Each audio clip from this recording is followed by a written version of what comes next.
Today I want to talk about the magic of owning a home. This was inspired by a Brian Buffini podcast that I listened to recently, and it just made me really think about all the buyers that I've worked with over the years. Why did I strive to buy a house myself? Why do I help other people buy? What are the reasons that this is a valuable thing to do in life? And there are a lot of them, and that's what we're going to talk about today. The first one that I think is probably the most important for everyone is stability. Owning your own home provides stability. I have a couple of quotes I'm going to share. This one's by Marvin J. Ashton. It says, "Home should be an anchor, a port in a storm, a refuge, a happy place in which to dwell, a place where we are all loved and where we can love." And so that stability, that when you close the door at the end of the day, it's yours. It's not something that you're renting. It's not something temporary. It's something very permanent, and that stability is important to us. Another really important part about owning a home is the wealth that grows with the ownership of the home. And we're going to talk about a lot of different ways, but the first one is just the emotional part of it, right? You look at your stocks as they grow on paper, and that feels really good when they're growing, but it's not something that it doesn't change your daily life. I don't know if you've ever heard the term, when you rent, you build your landlord's wealth, and when you own, you're building your own. I've really seen that play out over the years, personally for myself and for lots of clients. Rent typically increases over time where a mortgage payment does not. I say that your taxes and your insurance can change, but your mortgage payment is usually based on a 15-year or 30-year fixed rate. And so you know what your principal and interest is going to be each month, whereas rent, you have no idea. You're also limited in your customization of where you live. When you rent, that belongs to somebody else. You can't make it your own. And when you own, you do. You make it your own place. You put your own personal touches on it. So when you walk through the door at the end of the day, it feels like home. We have seen the rent burden really change over generations.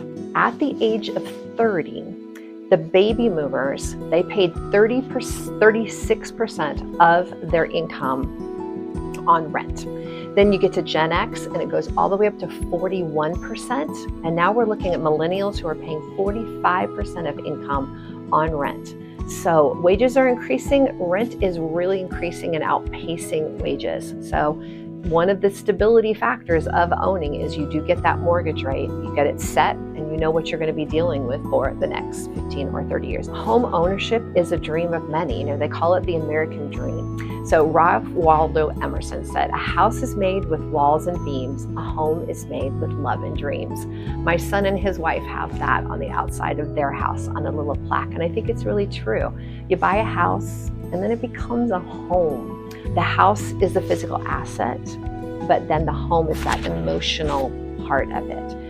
We have found over time that there's a lot of studies. There's a Harvard study about this, many of them, but it promotes stronger family values. Children seem to do better in school with homes or parents who own their home.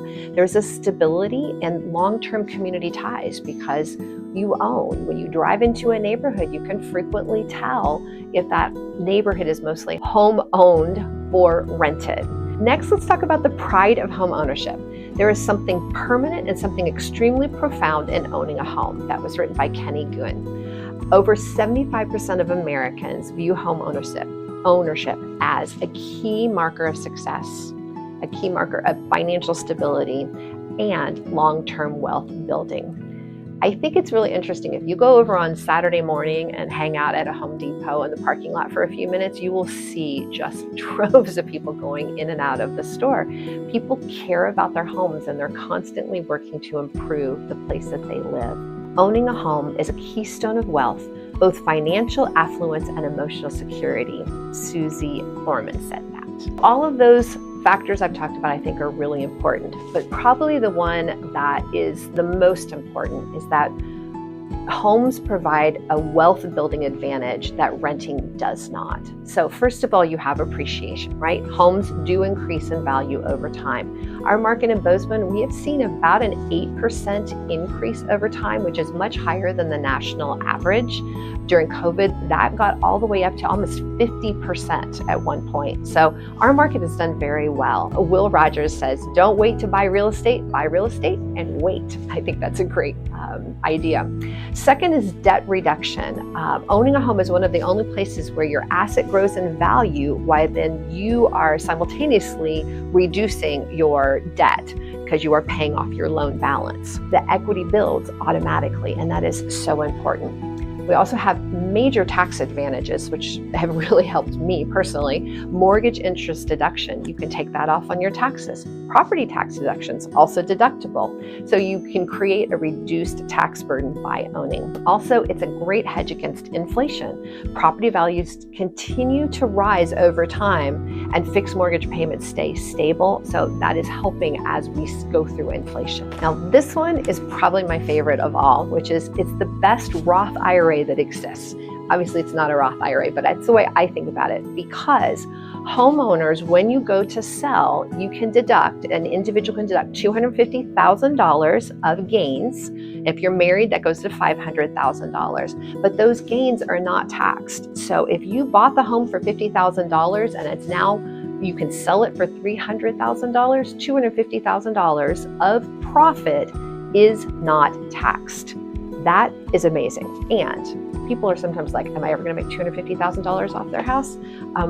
I cannot even begin to say the number of houses that I've sold that have sold more than $250,000. It's pretty incredible.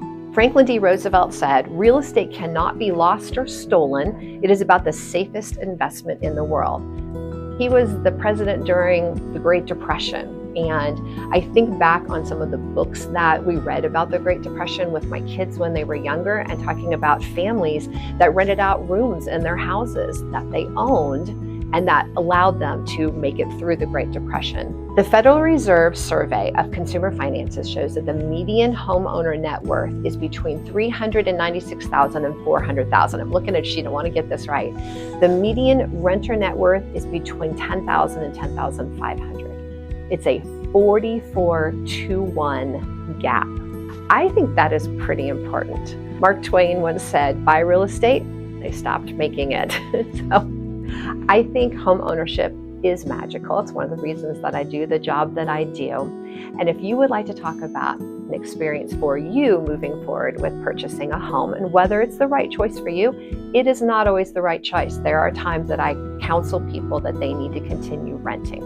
So it's not always the answer, but once you are able to, and it makes financial sense, I think it is a great move. So my information is in the link. I am Denise Carr, a broker realtor with Keller Williams Montana Realty in Bozeman, Montana. You can call me at 406-539-7176, and I'm happy to chat about any of this information. Have a great day.